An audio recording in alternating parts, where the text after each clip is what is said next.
Hello students, welcome to my channel. So student, जैसा कि आपके बीए के फर्स्ट ईयर के फर्स्ट सेमेस्टर में जो आपका एजुकेशन है यानी शिक्षा शास्त्र, तो आज से हम उसकी यूनिट्स को स्टार्ट कर रहे हैं। यानी आपके एजुकेशन फर्स्ट सेमेस्टर की पूरी क्लास चलेगी और हर एक यूनिट को बहुत अच्छे से समझाकर नोट्स के साथ आपको मेरे चैनल पर पढ़ाया जाएगा। तो इसको पढ़ने के लिए आप मेरे चैनल से जुड़ जाइए। तो देखिए स्टूडेंट्स, जो आपके फर्स्ट सेमेस्टर में एजुकेशन का न्यू सिलेबस है एनईपी 2020 के अकॉर्डिंग, तो उस सिलेबस की वीडियो मैं अपलोड कर चुकी हूँ, जिसे मैं सब कुछ क्लियर करा चुकी हूँ कि आपको क्या क्या चीज़ें एक एक यूनिट के अंदर पढ़नी है। तो अगर अभी तक आपने अपना सिलेबस नहीं देखा है तो सिलेबस की वीडियो की लिंक मैं आपको इसी वीडियो के डिस्क्रिप्शन बॉक्स में दे दूंगी, आप लोग देख लीजिएगा। देखिए, आपका जो फर्स्ट सेमेस्टर में एजुकेशन है उसका टाइटल जो है वो है शिक्षा का अवधारणात्मक ढांचा। यही आपका टाइटल है। देखिए, आपकी यूनिट नंबर 1 आज हम पढ़ने वाले हैं। तो सबसे पहले आपको पढ़ना है शिक्षा होती क्या है, क्योंकि आप लोग एजुकेशन पढ़ रहे हैं, शिक्षा शास्त्र पढ़ रहे हैं। तो एजुकेशन यानी जो शिक्षा है उसका अर्थ क्या होता है। देखिए, बहुत इंपॉर्टेंट और ये क्वेश्चन आपका एग्जाम में आता है। देखिए, जो शिक्षा शब्द है वो संस्कृत के शिक्षा धातु से बना है। यानी कि संस्कृत में जो शिक्ष धातु है, शिक्ष, देखिए, तो इस तरह के ऑब्जेक्टिव टाइप क्वेश्चंस भी पूछे जाते हैं। देखिए, यूनिट्स के साथ साथ मैं आपको ये भी बताते चलूंगी कि ऑब्जेक्टिव टाइप क्वेश्चंस कैसे आते हैं। देखिए, पूछ देता है कि शिक्षा शब्द किस धातु से बना है, तो संस्कृत के शिक्ष धातु से शिक्षा शब्द बना है। और इस शिक्षा का अर्थ होता है सीखना या ज्ञान प्राप्त करना। तो देखिए, हम जब पढ़ाई करते हैं तो हमारा पढ़ने का क्या उद्देश्य होता है कि हमें कुछ नया सीखना है, कुछ करना है, कुछ ज्ञान प्राप्त करना है। अगर जो कोई बच्चा है उसका हम एडमिशन ही ना कराएं, उसको कभी हम पढ़ाएं ना, तो बड़ा भी हो जाए तो वो अनपढ़ होगा, वो कोई चीज़ नहीं जानेगा, कैसे सही फैसला लेना है, कैसे गलत, क्या सही क्या गलत, वो समाज के बारे में सही गलत चीजें नहीं जान पाएगा, ना अपने बारे में ना किसी के बारे में। तो शिक्षा क्यों दी जाती है कि वो हर चीज सीख सके, हर चीज का ज्ञान प्राप्त कर सके। देखिए, शिक्षा को विद्या भी कहा जाता है और जो विद्या है वो विद धातु से, यानी विद्या संस्कृत के विद धातु से बना है, जिसका तात्पर्य होता है जानना या ज्ञान प्राप्त करना। यानी कि विद्या का मतलब या शिक्षा का मतलब एक ही है, जानना, सीखना या ज्ञान प्राप्त करना। तो ये चीजें आप एकदम अपने दिमाग में बैठा लीजिए। अब देखिए, जो शिक्षा शब्द है वो अंग्रेजी के एजुकेशन का हिंदी रूपांतरण है, क्योंकि इंग्लिश में एजुकेशन बोला जाता है और हिंदी में शिक्षा शास्त्र बोला जाता है। और देखिए, जो एजुकेशन शब्द है इंग्लिश का वो लैटिन भाषा के एजुकेशन शब्द से निकलता है। देखिए, ये लैटिन भाषा का एजुकेशन लिखा हुआ है और इंग्लिश में एजुकेशन की स्पेलिंग क्या है, देखिए EDUCATION, और देखिए लैटिन की ADUCATUN। तो ये सारी चीज़ें आप लोग ध्यान रखिएगा, बहुत बेसिक सी चीज़ें हैं, एग्जाम में जब आती है तो बच्चे गलत कर देते हैं। तो ये बेसिक सी चीज़ें आप लोग ध्यान दीजिएगा। अब देखिए, जिसमें ई का क्या अर्थ होता है, आउट ऑफ यानी अंदर से, और डूको का अर्थ होता है टू लीड यानी अग्रगति देना या आगे बढ़ाना। यानी देखिए, एजुकेशन का क्या मतलब है, अंदर से आगे बढ़ाना। यानी कि पढ़ेंगे आप तो आगे बढ़ेंगे। शिक्षा क्यों आप ले रहे हैं, आप पढ़ क्यों रहे हैं, आगे बढ़ने के लिए। तो आई होप शिक्षा का क्या अर्थ है, किस वर्ड से बना है, आप समझ गए। अब देखिए, अगला है शिक्षा की परिभाषा। जब आपको अर्थ दिया जाए एग्जाम में लिखने के लिए, तो आप अर्थ लिखने के बाद कम से कम 2 विद्वानों की परिभाषा जरूर दीजिएगा, मार्क्स आपको अच्छे मिलेंगे। देखिए, प्लेटो के अनुसार एक डेफिनेशन है। प्लेटो क्या लिखते हैं शिक्षा के लिए। देखिए, प्लेटो कहते हैं कि जो शारीरिक, मानसिक तथा बौद्धिक विकास की प्रक्रिया ही शिक्षा है। यानी जब इंसान पढ़ाई करता है, पढ़ता है, कुछ पढ़ता है, शिक्षा लेता है, तो उसके शारीरिक विकास होता है, मानसिक विकास होता है, उसके बौद्धिक का यानी उसके बॉडी के हर एक चीज का विकास होता है। वो नई नई चीजें सीखता है, क्या गलत है, क्या सही है, अपने आप और उसके अपने बॉडी के लिए क्या सही है, क्या गलत है, हर एक चीज को वो सीखता है। तो प्लेटो का यही कहना है कि इंसान जब पढ़ाई करता है तो अपने शारीरिक, मानसिक तथा बौद्धिक विकास की एक प्रक्रिया है। देखिए अरस्तु के अनुसार प्लेटो और अरस्तु ये बहुत ही बड़े विद्वान हैं, बहुत ही फेमस हैं, आप लोगों ने इनका नाम पहले भी सुना होगा। तो अब देखिए अरस्तु के अनुसार शिक्षा का अर्थ है स्वस्थ शरीर में स्वस्थ मन का निर्माण करना। यानी शिक्षा का क्या अर्थ है, क्या मीनिंग है एजुकेशन की। अरस्तु क्या कहते हैं कि ये जो हमारा स्वस्थ शरीर है पूरी तरह से स्वस्थ है, तो हम जब पढ़ते हैं तो अपने इस स्वस्थ शरीर में ये जो हमारा दिमाग है, हमारा जो मन है, उसमें एक स्वस्थ मन का निर्माण करते हैं। क्योंकि अगर हमारा शरीर स्वस्थ हो और हम पढ़े लिखे ना हो, हम अनपढ़ हों, तो क्या हमारे शरीर के अंदर जो हमारा दिमाग है, जो हमारा मन है, वो सही होगा, साफ होगा या स्वस्थ होगा? कभी नहीं होगा। जब हम पढ़ते हैं तभी हमारा मन भी साफ होता है और हमारे स्वस्थ शरीर में स्वस्थ मन का निर्माण होता है। अब देखिए अगला है शिक्षा की विशेषताएं। हर एक हेडिंग बहुत इम्पोर्टेंट है, ध्यान से देखिए और इसको समझिए, और साथ ही साथ इस नोट्स को भी आप लोग बना लीजिएगा, क्योंकि जब नोट्स होगा तो आपके एग्जाम में आपकी बहुत हेल्प करेगा। देखिए एग्जाम में जब क्वेश्चंस दिए जाते हैं तो शिक्षा का अर्थ देते हुए उसकी विशेषताओं का वर्णन कीजिए, यानी शिक्षा क्या है उसको परिभाषित कीजिए और उसकी विशेषताओं का वर्णन कीजिए। तो इसी टाइप के क्वेश्चंस पूछे जाते हैं। अब देखिए शिक्षा की जो विशेषता है, जो कैरेक्टरिस्टिक्स है एजुकेशन के, पहला पॉइंट है शिक्षा विकास की एक प्रक्रिया है। यानी देखिए शिक्षा विकास की क्या है, एक प्रक्रिया है, प्रोसेस है, विकास होना, जो इंसान है उसमें विकास होता है। शिक्षा के द्वारा बालक की जो आंतरिक शक्तियां हैं उसका विकास होता है, और साथ ही विभिन्न माध्यमों से उसके शारीरिक, मानसिक, भावात्मक, सामाजिक, चारित्रिक एवं आध्यात्मिक विकास भी होता है। इसीलिए शिक्षा को विकास की प्रक्रिया माना जाता है। समझ में आया? देखिए समझिए इसको। एक छोटा सा बच्चा है, फॉर एग्जाम्पल एक छोटा सा बच्चा है, उसको स्कूल में आपने एडमिशन कराया, हमने उस बच्चे का स्कूल में एडमिशन कराया, वो धीरे धीरे चीज़ों को सीखता है, A to Z पहले वो सीखता है। पहले वो फट इंग्लिश पढ़ना या लिखना नहीं सीख जाता, या हिंदी लिखना पढ़ना नहीं सीख जाता। वो अ से अंग तक, क से ज्ञ तक, और मैथ में 1 से 100 तक वो सारी चीज़ें ये सब सीखता है। फिर धीरे धीरे क्या होता है कि उसके अंदर की जो शक्तियाँ हैं उसका विकास होता है, और उसमें उसके चरित्र का विकास होता है, उसके शरीर का विकास होता है, उसकी बौद्धिक विकास होता है, उसमें हर एक चीज़ का विकास हो जाता है। तो शिक्षा क्या है? एक विकास की प्रक्रिया। अगर हम पढ़ते हैं तो हमारे अंदर हर एक चीज़ में विकास होता है। देखिए अगला है शिक्षा आजीवन चलने वाली प्रक्रिया है। आजीवन का क्या मतलब कि पढ़ाई कभी खत्म नहीं होती। देखिए व्यापक अर्थ में शिक्षा आजीवन चलने वाली प्रक्रिया है। बालक जन्म से मृत्यु तक कुछ न कुछ सीखता है। देखिए छोटा बच्चा मरते दम तक कुछ न कुछ सीखता रहेगा। दुनिया में कभी भी सीखने की जो चीजें हैं वो खत्म नहीं होती, और जीवन में प्रत्येक अनुभव से उसके ज्ञान भंडार में वृद्धि होती है। यानी मरते दम तक हम सीखते रहते हैं और हमारे ज्ञान में, हमारे नॉलेज में बढ़ोतरी होती है। ऐसा नहीं है कि हम पढ़ना छोड़ दें तो हमें कोई चीजों की नॉलेज नहीं होगी, हमारी नॉलेज में बढ़ावा होता रहेगा। और कहा जाता है कि इंसान पढ़ते पढ़ते बूढ़ा हो जाएगा, मगर पढ़ाई शिक्षा कभी बूढ़ी नहीं होती। ये जिंदगी भर चलने वाली एक प्रक्रिया है। देखिए आपका अगला हेडिंग है शिक्षा के उद्देश्य। आपके यूनिट नंबर 1 में 4 उद्देश्य आपको शिक्षा के पढ़ने हैं। देखिए व्यक्तिवादी, सामाजिक, लोकतांत्रिक और व्यवसायिक, ये शिक्षा के 4 उद्देश्य हैं। देखिए पहला है शिक्षा का व्यक्तित्व उद्देश्य।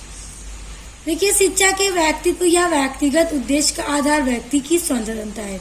यानी कि शिक्षा का जो व्यक्तित्व उद्देश्य है उसका क्या मतलब है, जो मनुष्य है उसकी स्वतंत्रता से है, तथा यह धारणा है कि जो व्यक्तिगत स्वतंत्रता जन्म तंत्र का आधार है, यह उद्देश्य व्यक्ति को केंद्र में रखता है। यह उद्देश्य आध्यात्मिक तौर पर महान है।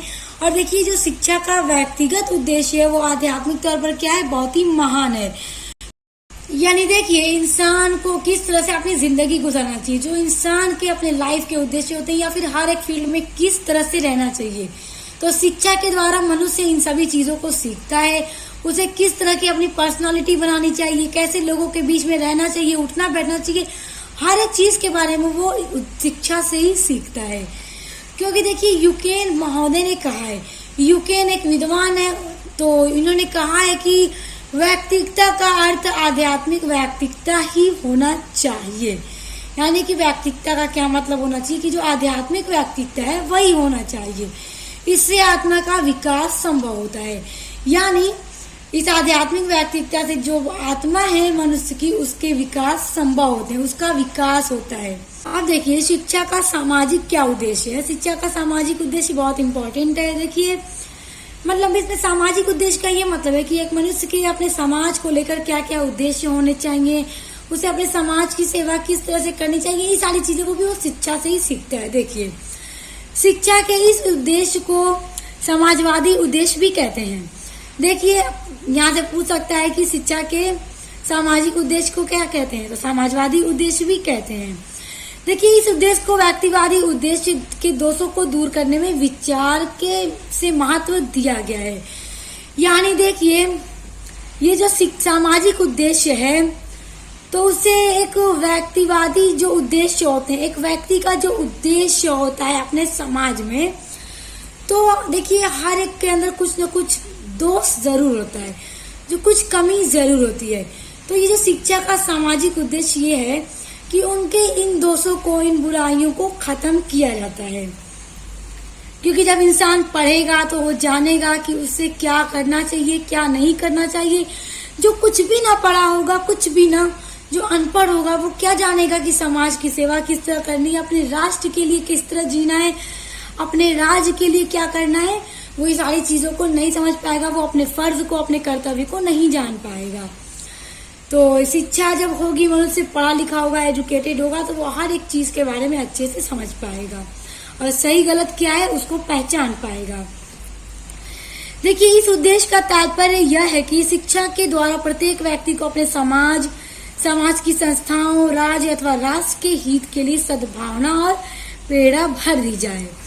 देखिए क्या उद्देश्य है इसका, मैंने अभी आपको बताया कि इस उद्देश्य का यही मतलब है कि एक व्यक्ति के अंदर एकदम इस चीज को भर देना है, इस प्रेरणा को भर देना है कि उसे अपने समाज के लिए किस तरह जीना है, अपने समाज की सेवा, अपने समाज के लोगों की सेवा, अपने देश की, अपने राज्य की सेवा किस तरह से करनी है, उसके क्या क्या कर्तव्य हैं जिनको उसे पूरा करना है। तो वो शिक्षा ही उसे देती है। शिक्षा के द्वारा इन सब चीजों को समझ पाता है, जिससे कि वो यह अनुभव करने लगे, यानी जो मनुष्य है वो इसके द्वारा इन सभी चीजों को अनुभव करने लगे कि वह अपने लिए नहीं वरना अपने देश और अपने राज्य के लिए ही पैदा हुआ है। क्योंकि जब वो नहीं ये सब चीजों को समझ पाएगा, उसे इस चीजों की प्रेरणा ही नहीं दी जाएगी, तो वो कभी इस बात को नहीं समझ पाएगा कि वो अपने लिए नहीं, अपने राज्य के लिए, अपने देश के लिए ही पैदा हुआ है। उसका कर्तव्य है इसकी सेवा करना। और देखिए प्राचीन काल में यानी पुराने टाइम में से ही ऐसा उद्देश्य रहा है। देखिए पहले टाइम से यही उद्देश्य रहा है, जैसे समाज के लोगों को किस तरह से प्रेरणा देनी है। स्पार्टा देश की शिक्षा का उद्देश्य, यानी देखिए शिक्षा का क्या उद्देश्य है कि देश को योग्य, बलवान और देशभक्त नागरिक बनाना है। यानी कि देश के जो नागरिक हैं उनको योग्य बनाना है, बलवान बनाना है और देशभक्त बनाना है। जब उसके बाद शिक्षा होगी, वो एजुकेटेड होगा, तभी वो इन सब चीजों को, अपने कर्तव्य को समझ पाएगा। देखिए आपकी अगली हेडिंग है भारत में शिक्षा के उद्देश्य। भारत में शिक्षा के क्या उद्देश्य हैं, क्या उद्देश्य रहे हैं, आइए उनको पढ़ते हैं। ये टॉपिक बहुत इम्पोर्टेंट है, अक्सर एग्जाम में ये दिया जाता है कि भारत में शिक्षा के क्या उद्देश्य हैं, उनकी विवेचना कीजिए। तो चलिए अपने इम्पोर्टेंट टॉपिक को पहले थोड़ा समझ लीजिए, फिर इसको आप लोग नोट डाउन कर लीजिएगा या फिर स्क्रीनशॉट कर लीजिएगा। अब देखिए किसी भी देश में शिक्षा का उद्देश्य व्यक्ति तथा उसके समाज को ध्यान में रखकर ही निश्चित किया जाता है। अब एक देश में कैसी शिक्षा होनी चाहिए, कैसी शिक्षा देश के नागरिक को देना है, ये सारी चीजें उस देश के व्यक्ति को और समाज को देखकर ही निश्चित किया जाता है, तय किया जाता है। ऐसा सभी देशों में होता है, यानी ये चीजें हर एक देश में होती हैं। देश व समाज की दशा में परिवर्तन होने से लोगों की आवश्यकताएं बदल जाती हैं। देखिए जब देश में और समाज में परिवर्तन होगा, देखिए समाज में हर दम परिवर्तन होता रहता है। अगर आप लोग समाज शास्त्र पढ़ रहे होंगे तो ये सारी चीजें आप लोग पढ़ेंगे किस किस तरह से समाज शास्त्र में परिवर्तन हो रहा है। जैसे जैसे आप सेमेस्टर में आगे बढ़ते जाएंगे, फर्स्ट सेकेंड थर्ड सेमेस्टर में बढ़ते जाएंगे, तो इन सब चीजों को पढ़ेंगे। तो देखिए जब समाज में परिवर्तन होता है ना तो लोगों की जो ज़रूरतें होती हैं उसमें भी परिवर्तन होता है, क्योंकि हर वक्त एक जैसा माहौल नहीं होता। आज जो टाइम है उसमें जो फैशन चल रहा है, देखिए फैशन ही बदलता है तो उससे भी लोगों की आवश्यकताएं बदलती हैं, और वे वैसे उद्देश्य की अपेक्षा करते हैं। यानी जैसा बदलाव हो गया समाज के अंदर, लोग उसी तरह के उद्देश्य की अपेक्षा करते हैं। वो चाहते हैं कि मतलब ऐसा ही वो भी करें, ऐसी ज़रूरतें उनकी हों और वो सही पूरी हों। अब देखिए प्राचीन भारत की जो दशा थी, यानी पहले टाइम में जो भारत की कंडीशन थी वह आज नहीं रही है। देख सकते हैं आप लोग पहले टाइम में क्या था, आपके टाइम में कितना ज़्यादा डेवलप हो चुका है, हर चीज़ें कितना आगे बढ़ चुकी हैं। शिक्षा से लेकर संस्कृति से लेकर हर एक चीज़ में बहुत बदलाव हो चुका है, बहुत डेवलप हो चुका है। तो देखिए इसीलिए निश्चित है कि उस काल के शिक्षा के उद्देश्य आज लागू नहीं किए जा सकते। यानी प्राचीन टाइम में जो शिक्षा थी, शिक्षा के जो उद्देश्य थे, शिक्षा किस तरह से शिष्यों को दी जाती थी, और आश्रम होते थे, गुरुकुल होते थे, इस तरह से होते थे। अब देखिए यूनिवर्सिटीज़ होती हैं बड़ी बड़ी। तो मतलब पहले टाइम की जो शिक्षा के उद्देश्य थे, अगर आज हम उनको लागू कर दें तो उन्हें लोग स्वीकार नहीं करेंगे। मतलब कोई भी उनको क्या है, स्वीकार नहीं करेगा, क्योंकि समय के साथ साथ जब समाज में बदलाव होता है, देश में बदलाव होता है, तो चीज़ों में भी बदलाव होता है। शिक्षा, प्राचीन टाइम की शिक्षा कुछ और थी, आज की शिक्षा कुछ और है, तो उनको हम लागू करेंगे तो लोगों ने क्या है, स्वीकार नहीं करेंगे।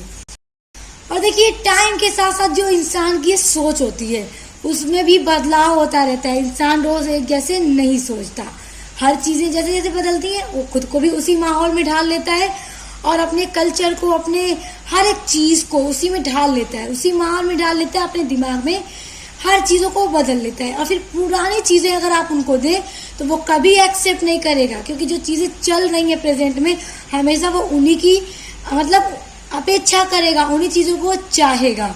तो इस तरह आप समझ गए होंगे कि प्राचीन चीज़ों को अगर हम लागू कर दें, प्राचीन शिक्षा को हम लागू कर दें तो उन्हें कोई स्वीकार नहीं करेगा।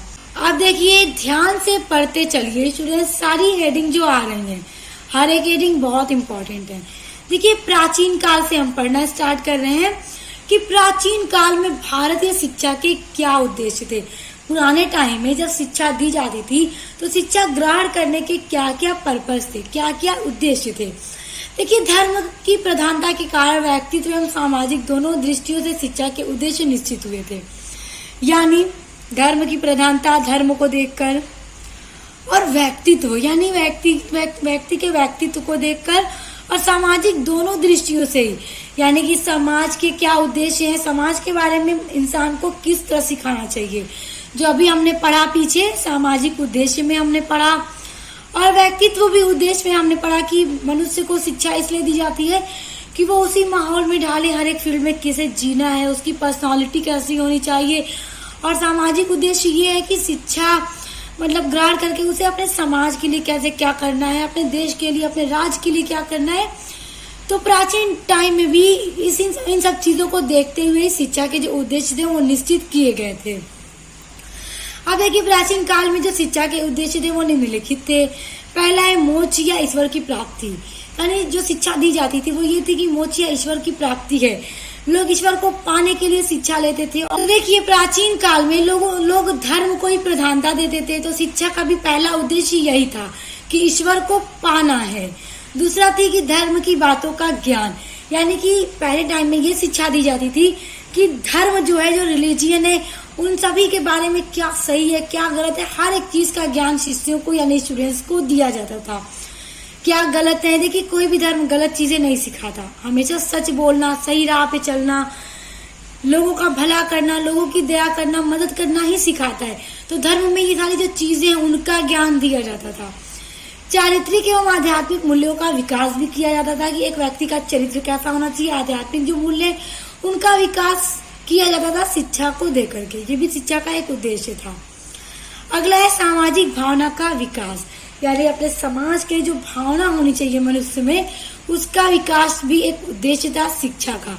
तो प्राचीन टाइम के ये जो उद्देश्य हैं आप इनको बहुत अच्छे से याद कर लीजिएगा, एग्जाम में ये दे दिया जाता है। अब देखिए प्राचीन काल में शिक्षा का उद्देश्य क्या था आप समझ गए। अब देखिए मध्य काल में भारतीय शिक्षा के क्या उद्देश्य थे।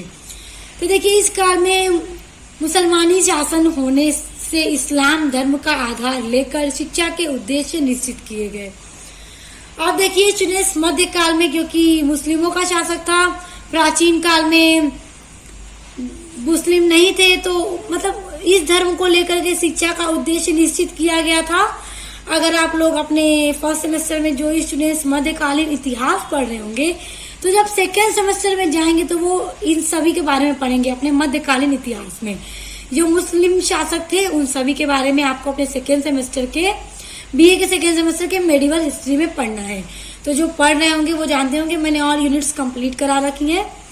अभी तो आप फर्स्ट सेमेस्टर में हैं, जब आगे जाएंगे या फिर अगर आपके कोई रिलेटिव फ्रेंड्स गए हैं तो उन्हें बता दीजिए अगर पढ़ते होंगे सब्जेक्ट तो देखिए मध्यकाल में भारतीय शिक्षा के उद्देश्य निम्नलिखित हैं। तो देखिए मध्यकालीन में जो शिक्षा के उद्देश्य थे उसमें पहला पॉइंट है इस्लाम धर्म और संस्कृति का ज्ञान देना। यानी कि इस्लाम धर्म में जो संस्कृति है उसका ज्ञान देना शिक्षा का एक उद्देश्य था। प्रचार करना और फैलाना, यानी उसके संस्कृति का ज्ञान देना, उसका प्रचार करना और उसको फैलाना। क्योंकि मध्यकाल इतिहास जो है भारत का, तो उसमें मुस्लिम शासक ही थे, जैसे गुलाम वंश था, लोधी वंश था और मुगल वंश था, शेरशाह सूरी का वंश था और भी बहुत सारे वंश थे, खिलजी वंश था। ये सभी क्या थे? मुस्लिम शासक थे। तो उन्होंने इस्लाम धर्म, उसकी संस्कृति का ज्ञान देना और उसका प्रचार प्रसार फैलाना शिक्षा का एक उद्देश्य था। उसके बाद देखिए चरित्र और नैतिकता का विकास, यानी कि चरित्र अच्छा होना चाहिए और नैतिकता के विकास पर जोर दिया जाता था कि हर इंसान को कैसा चरित्र होना चाहिए, अच्छा चरित्र होना चाहिए और नैतिकता के बारे में उन्हें सिखाया जाता था। भौतिक उन्नति एवं व्यावसायिक विकास, ये भी शिक्षा का एक उद्देश्य था। उसके बाद शासकीय सेवा के लिए तैयारी। और देखिए ये सारे जो पॉइंट आप देख रहे हैं ये मध्यकाल के शिक्षा के उद्देश्य हैं।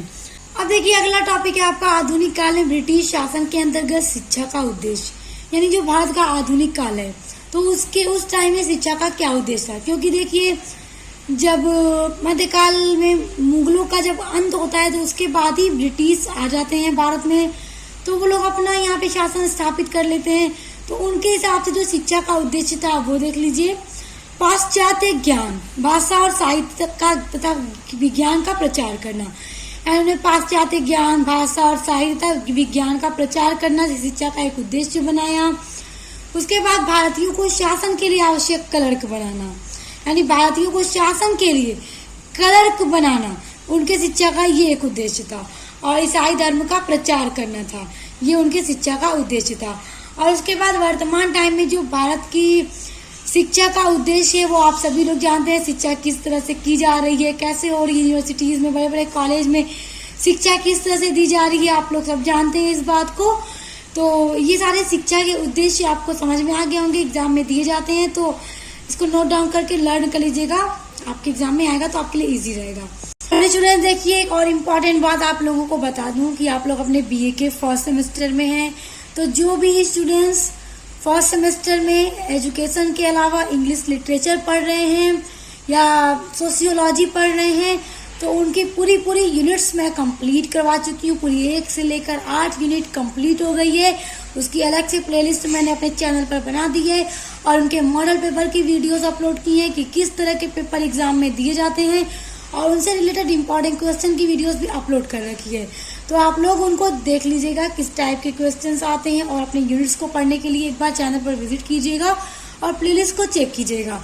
और अगर आपके कोई दोस्त पढ़ते हो, फ्रेंड्स पढ़ते हो, तो आप उन्हें भी बता दीजिएगा कि इंग्लिश लिटरेचर, सोशियोलॉजी सभी सब्जेक्ट की पढ़ाई इस पर हो चुकी है और उसके अलावा आपके आगे सभी सेमेस्टर में जो सब्जेक्ट हैं उनकी सभी यूनिट्स आपको पढ़ने के लिए मिलती रहेंगी। तो आप उसके लिए मेरे चैनल को सब्सक्राइब कीजिए और बेल आइकन को प्रेस कर लीजिए। देखिए आपका अगला टॉपिक है गुरु शिष्य संबंध। देखिए गुरु यानी टीचर और जो शिष्य है यानी स्टूडेंट, तो गुरु और शिष्य में क्या रिलेशन, क्या संबंध है। देखिए प्राचीन काल में जो गुरु यानी टीचर और शिष्य यानी स्टूडेंट्स के बीच में जो संबंध होता था उसके बारे में समझिए। देखिए प्राचीन काल में केवल गुरुओं का ही महत्व नहीं था बल्कि शिष्य का भी बड़ा महत्व था। यानी प्राचीन टाइम में सिर्फ गुरु को ही लोग महत्व नहीं देते थे, जो उनके शिष्य भी होते थे वो भी बड़े महान हुआ करते थे। गुरु जो रहते थे वो अपने शिष्य को भी अपनी तरह महान बना दिया करते थे। तो इस तरह से भी प्रश्न आ जाता है कि ये किनके शिष्य हैं, मतलब इस टाइप के प्रश्न बन जाते थे और बनते भी हैं। आगे आप जो भी सब्जेक्ट पढ़ेंगे तो देखेंगे। तो देखिए, गुरु शिष्य का संबंध पारिवारिक, जनतंत्रीय एवं श्रद्धा से पूर्ण था। यानी जो गुरु और शिष्य का जो संबंध था वो पारिवारिक, जनतंत्र एवं श्रद्धा से पूर्ण था। गुरु शब्द का अर्थ बड़ा होता है और शिष्य शब्द का अर्थ सीखने वाला होता है, क्योंकि जो गुरु है वो बड़ा है, जो आपके टीचर है वो बड़े हैं और आप स्टूडेंट हैं तो आप क्या हैं, आप सीखने वाले हैं, आप पढ़ रहे हैं, आप उनसे सीख रहे हैं। और देखिए, गुरु को शिष्य ऊंचा पद देता था और उसे बड़ा अनुभवपूर्ण ज्ञानी मानकर उससे हमेशा सीखने की इच्छा रखता था। तो स्टूडेंट्स, यहाँ पे आपकी यूनिट नंबर 1 कंप्लीट हो चुकी है और आपकी सभी यूनिट्स को मैं इसी तरह कंप्लीट करवाऊंगी, तो आप उन सभी के लिए मेरे चैनल से जुड़ जाएगी। और उसी के साथ साथ मैं आपके एजुकेशन के मॉडल पेपर अपलोड करूंगी और इम्पोर्टेंट क्वेश्चन आंसर की वीडियोस अपलोड करूंगी कि किस तरह के क्वेश्चन एग्जाम में आते हैं और आपको किस तरह उसका उत्तर देना है। और उसी के साथ साथ मैं एमसीक्यू की वीडियोस भी अपलोड करूंगी, क्योंकि बहुत सारी यूनिवर्सिटीज में थ्योरी पैटर्न पे एग्जाम होता है और कहीं कहीं एमसीक्यू भी एग्जाम होते हैं, तो आपके लिए इजी हो जाएगा। आपके लिए एमसीक्यू की वीडियोस भी अपलोड करूंगी, तो उन सभी के लिए आप मेरे चैनल से जुड़ जाएगी। आप मिलते हैं नेक्स्ट वीडियो के साथ।